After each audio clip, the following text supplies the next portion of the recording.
Party case इतना दर्दनाक है कि जो भी सुन रहा है उसकी रूह कांप जा रही है। शुरू में सबको यही लग रहा था कि यह मामला सिर्फ एक घरेलू झगड़ा है और ससुराल वाले निक्की को दहेज के लिए परेशान कर रहे थे। लेकिन जैसे जैसे जांच आगे बढ़ी सब कुछ बदलता चला गया और अब जो सच सामने आ रहा है वह किसी ने सपने में भी नहीं सोचा था। इस कहानी को समझने के लिए हमें शुरुआत से चलना होगा, क्योंकि अगर पूरी डिटेल में नहीं जाएंगे तो समझ नहीं आएगा कि आखिर कैसे एक खुशहाल दिखने वाला परिवार धीरे धीरे बिखर गया और कैसे बहनों का रिश्ता जो हमेशा अटूट माना जाता है वह शक और जलन की वजह से टूटकर एक खौफनाक मोड़ पर पहुंच गया।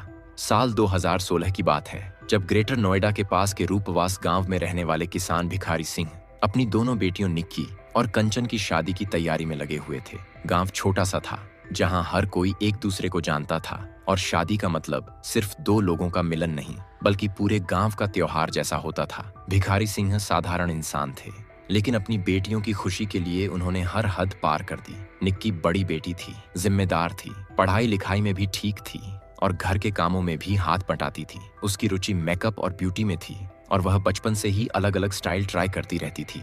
वहीं कंचन थोड़ी ज्यादा महत्वाकांक्षी थी। उसको हमेशा लगता था कि वह सोशल मीडिया पर फेमस हो और लोग उसे पहचाने। भिखारी सिंह ने दोनों बेटियों की शादी एक ही परिवार में तय की। सिरसा गांव के सतवीर भाटी के घर में निक्की की शादी विपिन भाटी से हुई और कंचन की शादी रोहित भाटी से। सतवीर भाटी का परिवार गांव में नामी माना जाता था। उनके पास जमीन जायदाद थी और रसूख भी था। शादी में भिखारी सिंह ने अपनी हैसियत से ज्यादा खर्च किया। एक कार दी, सोने चांदी के गहने दिए, नकद रुपए दिए, यहाँ तक कि एक बुलेट मोटरसाइकिल भी दी। रिश्तेदारों ने कहा, इतना क्यों दे रहे हो? लेकिन भिखारी सिंह का कहना था कि बेटियों की खुशी से बढ़कर कुछ नहीं। शादी का दिन आया तो पूरा गांव जश्न में डूब गया। बैंड बाजा, बारात, नाच गाना, दोनों बहनों के चेहरे पर खुशी की चमक थी। निक्की की विदाई के समय भिखारी सिंह की आंखों में आंसू थे, लेकिन दिल में संतोष था कि दोनों बहनें एक ही घर में रहेंगी, एक दूसरे का सहारा बनेंगी। शुरुआत के कुछ महीने अच्छे बीते। निक्की और कंचन एक साथ समय बिताती, दोनों ससुराल में काम करती और शाम को छत पर बैठकर बातें करती, पुरानी यादें ताजा करती। लेकिन धीरे धीरे ससुराल का रंग बदलने लगा। सास दया देवी और बाकी लोग दहेज की बातें करने लगे। कभी कार को लेकर ताने देते कि पुराना मॉडल क्यों दिया, कभी गहनों पर टिप्पणी करते कि और ज्यादा होना चाहिए था। निक्की और कंचन यह सब सुनती लेकिन चुप रहती, सोचती कि वक्त के साथ सब ठीक हो जाएगा। इसी बीच निक्की ने कंचन से कहा कि घर में बैठे बैठे बोरियत हो रही है, क्यों ना हम कुछ काम शुरू करें। दोनों ने तय किया कि पार्लर खोला जाए। मायके वालों से बात की। भिखारी सिंह ने तुरंत 5 लाख रुपए दिए। घर की तीसरी मंजिल पर छोटा सा पार्लर खुला जिसका नाम रखा गया makeover by Kanchan and. Nikki शुरुआत मुश्किल रही, ग्राहक कम आते थे, लेकिन धीरे धीरे मेहनत रंग लाई। निक्की दिन रात मेहनत करती, नए मेकअप ट्रेंड सीखती और ग्राहकों को खुश करने की पूरी कोशिश करती। वहीं कंचन सोशल मीडिया हैंडल करती, फोटो डालती, वीडियो बनाती और दोनों बहनों का आत्मविश्वास बढ़ने लगा। लोग कहते, निक्की का हाथ जादू है, उसके मेकअप के बाद चेहरा खिल उठता है। यही वजह थी कि ग्राहकों की तारीफ ज्यादातर निक्की को मिलती। कंचन को बुरा लगता, लेकिन वह दिखाती नहीं। धीरे धीरे पार्लर चल पड़ा तो कमाई भी अच्छी होने लगी। निक्की का सपना था कि इस पार्लर को बड़ा ब्रांड बनाएं और चैन खोलें। वहीं कंचन कहती थी कि देखना, हम दोनों फेमस हो जाएंगे। लेकिन यहीं से झगड़े शुरू हो गए। विपिन को निक्की का पार्लर चलाना और सोशल मीडिया पर वीडियो डालना बिल्कुल पसंद नहीं था। वह कहता, औरत का काम घर संभालना है, बाहर जाकर बिजनेस करने की क्या जरूरत है, लोग क्या कहेंगे। निक्की का कहना था कि यह मेरी मेहनत है, इससे घर चल रहा है तो तुम्हें क्या दिक्कत है। विपिन और निक्की के झगड़े बढ़ने लगे। कभी सास दया देवी बीच में पड़ती और निक्की को ताने मारती कि बहू पार्लर बंद करो, घर की इज्जत रखो। रोहित यानी कंचन का पति चुप रहता, लेकिन घर का माहौल जहरीला होने लगा। मायके में जब निक्की जाती तो पिता को बताती कि थोड़ी दिक्कत है लेकिन सब ठीक हो जाएगा। भिखारी सिंह समझाते कि बेटा समय लगेगा, सब ठीक हो जाएगा। लेकिन हालात सुधरने की बजाय और बिगड़ते गए। ससुराल वालों ने खुलकर मांग शुरू कर दी, 36 लाख नकद और एक मर्सिडीज कार। निक्की को समझ नहीं आता था कि आखिर और क्या चाहिए, जबकि शादी में सब कुछ दिया जा चुका था। विपिन शराब पीकर घर आता और मारपीट करने लगा। निक्की का 5 साल का बेटा माँ की हालत देखता, लेकिन कुछ कह नहीं पाता। निक्की सोचती, बेटे के लिए सब सह लूंगी। लेकिन एक दिन उसे शक हुआ कि विपिन का किसी और से अफेयर है। जब उसने पूछा तो विपिन ने बुरी तरह मारा। इसी दौरान कंचन भी झगड़ों में खिंचने लगी। कभी वह निक्की का साथ देती, लेकिन अंदर ही अंदर उसे जलन होती कि पार्लर में सारी तारीफ निक्की की होती। फिर आया वह काला दिन जब सब कुछ बदल गया। 21 अगस्त 2025 की रात अचानक घर से धुआं उठने लगा। निक्की के कमरे से आग की लपटें निकलने लगीं। कंचन वहां पहुंची और सबसे पहले उसने वीडियो बनाना शुरू किया। कंचन कह रही थी, बहन तूने यह क्या कर लिया। बाद में यही वीडियो वायरल हुआ और पूरे गांव और सोशल मीडिया पर हंगामा मच गया। हर कोई ससुराल वालों को दोषी ठहराने लगा, लेकिन पुलिस की जांच में धीरे धीरे नए राज्य खुलने लगे। फॉरेंसिक रिपोर्ट में सामने आया कि वीडियो एडिटेड है, उसमें कुछ हिस्से पुराने जोड़े गए हैं और असली वीडियो में निक्की और कंचन के बीच बहस हो रही थी।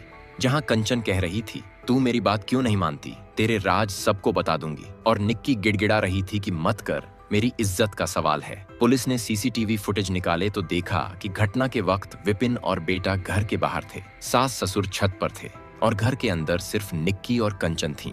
यहाँ से शक कंचन पर गया। पड़ोसियों ने भी बयान दिया कि घटना के वक्त कंचन ने बचाने की बजाय वीडियो बनाने पर ज्यादा ध्यान दिया। एक पड़ोसी देवेंद्र ने कहा कि मैंने चिल्लाया कि पानी डालो, लेकिन कंचन बोली, सबूत चाहिए, नहीं तो ससुराल वाले बच जाएंगे। इसी बीच पार्लर में इस्तेमाल होने वाला थिनर निक्की के शरीर पर मिला। फॉरेंसिक टीम ने बताया कि जलने का पैटर्न खुदकुशी जैसा नहीं है, जैसे किसी ने पीछे से थिनर डालकर आग लगाई हो। पुलिस ने कंचन से पूछताछ की। शुरुआत में वह गोलमोल जवाब देती रही, लेकिन फिर उसने माना कि वीडियो एडिट किया क्योंकि निक्की का अफेयर था और वह नहीं चाहती थी कि उसकी बदनामी हो। लेकिन पुलिस को यकीन नहीं हुआ क्योंकि कंचन के फोन से कई चैट्स मिली जिनमें वह निक्की से कह रही थी, तू हमेशा आगे रहना चाहती है, अब मेरी बारी। इसी बीच पुलिस को निक्की के कमरे से एक डायरी भी मिली जिसने पूरे केस की दिशा ही बदल दी।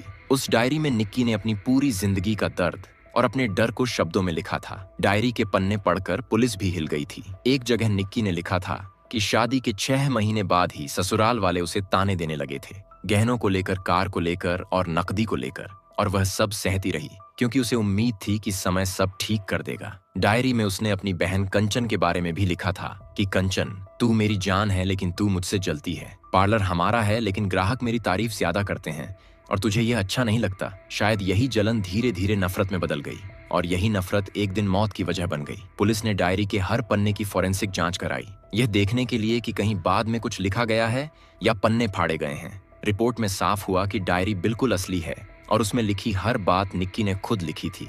डायरी में एक और बड़ा राज सामने आया।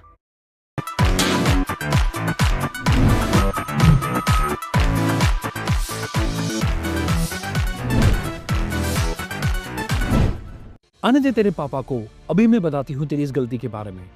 अब नहीं पढ़ेगा तो तुझे हॉस्टल में डाल दूंगी। शायद इस राज सामने आया। निक्की ने लिखा था कि उसे 2 दिन पहले एक अनजान नंबर से फोन आया था जिसमें उसे धमकी दी गई थी। उसने लिखा था कि पता नहीं वह कौन था, लेकिन उसकी आवाज डराने वाली थी और उसने कहा था कि तू चुपचाप पार्लर छोड़ दे, नहीं तो तुझे भुगतना पड़ेगा। यह पढ़कर पुलिस और भी सतर्क हो गई। उन्होंने उस अनजान नंबर की कॉल डिटेल निकाली तो पता चला कि उस नंबर से सबसे ज्यादा कॉल कंचन के पास आई थी और दोनों के बीच लंबी बातचीत हुई थी। अब शक और गहरा हो गया कि कंचन और कोई तीसरा व्यक्ति इस केस में शामिल है। पुलिस ने कंचन से दोबारा पूछताछ की। शुरू में उसने गोलमोल जवाब दिए, लेकिन जब पुलिस ने उसके फोन की चैट्स और कॉल रिकॉर्डिंग दिखाई तो वह टूट गई। उसने कहा कि हाँ, उसने उस आदमी से बात की थी, लेकिन सिर्फ इसीलिए कि वह पार्लर का काम बड़ा करना चाहती थी। उसने कहा कि उसका इरादा निक्की को नुकसान पहुंचाने का नहीं था, लेकिन पुलिस का मानना है कि यह बात पूरी तरह सही नहीं है। इसी बीच गांव के पड़ोसी देवेंद्र का बयान भी बहुत अहम साबित हुआ। देवेंद्र ने कहा कि जब आग लगी तो वह सबसे पहले वहां पहुंचा। उसने कहा कि मैंने चिल्लाकर कहा, बहन पहले बचाओ, लेकिन कंचन बोली, सबूत चाहिए, नहीं तो ससुराल वाले बच जाएंगे। देवेंद्र की इस गवाही ने केस को बिल्कुल नया मोड़ दे दिया। अब पुलिस ने पार्लर में इस्तेमाल होने वाले थिनर की बोतल की जांच की। उसमें कंचन और निक्की दोनों के फिंगरप्रिंट्स मिले। कंचन ने कहा कि पार्लर हमारा था तो मेरे फिंगरप्रिंट्स होना सामान्य है, लेकिन फॉरेंसिक रिपोर्ट ने कहा कि थिनर पीछे से डाला गया था, यानी खुदकुशी का शक कमजोर हो गया। इसी दौरान पुलिस ने निक्की के मोबाइल से डिलीटेड चैट्स रिकवर की। उसमें निक्की ने लिखा था, बहन तू क्यों मेरे पार्लर को बंद करवाना चाहती है, हम मिलकर इसे बड़ा कर सकते हैं। लेकिन कंचन का जवाब था, तू हमेशा आगे रहती है, अब मेरी बारी है। यह चैट्स पढ़कर पुलिस को यकीन हो गया कि बहनों के बीच रिश्ते खराब हो चुके थे। अब जांच और गहरी हुई तो पुलिस को पता चला कि कंचन दिल्ली के एक नंबर पर बार बार कॉल कर रही थी। जब पुलिस ने उस नंबर को ट्रेस किया तो उसकी लोकेशन दिल्ली के एक होटल में मिली। होटल से सीसीटीवी फुटेज निकाले गए। उसमें एक लंबा कद वाला चश्मा लगाए आदमी दिखा जो फर्जी नाम से रुका था। पुलिस को शक है कि यही तीसरा किरदार है जो इस पूरी कहानी में छिपा हुआ है। गांव में अब लोगों के बीच खुलकर चर्चा होने लगी। रूपवास और सिरसा दोनों गांवों में लोग कह रहे हैं कि निक्की तो खुशमिजाज थी, उसका बेटा उसकी जान था, वह खुदकुशी क्यों करेगी। हर कोई यही कह रहा था कि कंचन महत्वाकांक्षी थी, पार्लर को अकेले हड़पना चाहती थी और सोशल मीडिया पर अकेली फेमस होना चाहती थी। इसी बीच निक्की का 5 साल का बेटा भी एक बड़ा गवाह बन गया। पुलिस ने उससे बहुत नरमी से बात की क्योंकि बच्चा ट्रॉमा में था। उसने कहा कि मम्मी और आंटी झगड़ रहे थे, फिर अचानक आग लग गई। यह मासूम गवाही पुलिस के लिए बहुत अहम साबित हुई क्योंकि बच्चा साफ बता रहा था कि वहां सिर्फ दोनों बहनें थीं। सोशल मीडिया पर भी इस केस की खूब चर्चा हो रही है।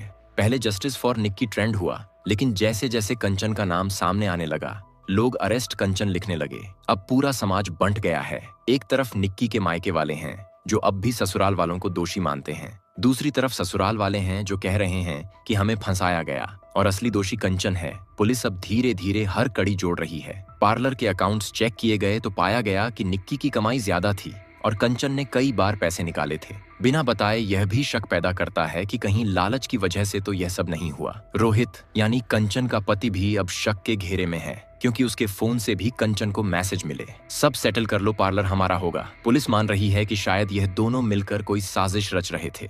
गांव में दूसरी पंचायत बुलाई गई जहां बुजुर्गों ने कहा कि सच सामने आना चाहिए किसी भी कीमत पर, चाहे ससुराल वाले दोषी हों या कंचन, हर किसी को सजा मिलनी चाहिए। पंचायत में भी लोग बंट गए थे। कुछ लोग कह रहे थे कि कंचन दोषी है, कुछ कह रहे थे कि पूरा परिवार इसमें शामिल है। इस बीच मीडिया में बहस छिड़ गई। टीवी चैनलों पर एक्सपर्ट्स कह रहे हैं कि यह सिर्फ दहेज का मामला नहीं बल्कि जलन और लालच से जुड़ा मामला है। कुछ लोग कह रहे हैं कि यह पारिवारिक साजिश है, तो कुछ इसे सोशल मीडिया की दौड़ का नतीजा बता रहे हैं। पुलिस ने अब चार्जशीट तैयार करने की तैयारी शुरू कर दी है जिसमें कंचन को मुख्य आरोपी बताया जा रहा है। साथ ही विपिन और सतवीर को भी नामजद किया गया है। लेकिन पुलिस का कहना है कि जांच अब भी खत्म नहीं हुई और जब तक उस तीसरे शख्स को पकड़ा नहीं जाता तब तक यह केस अधूरा रहेगा।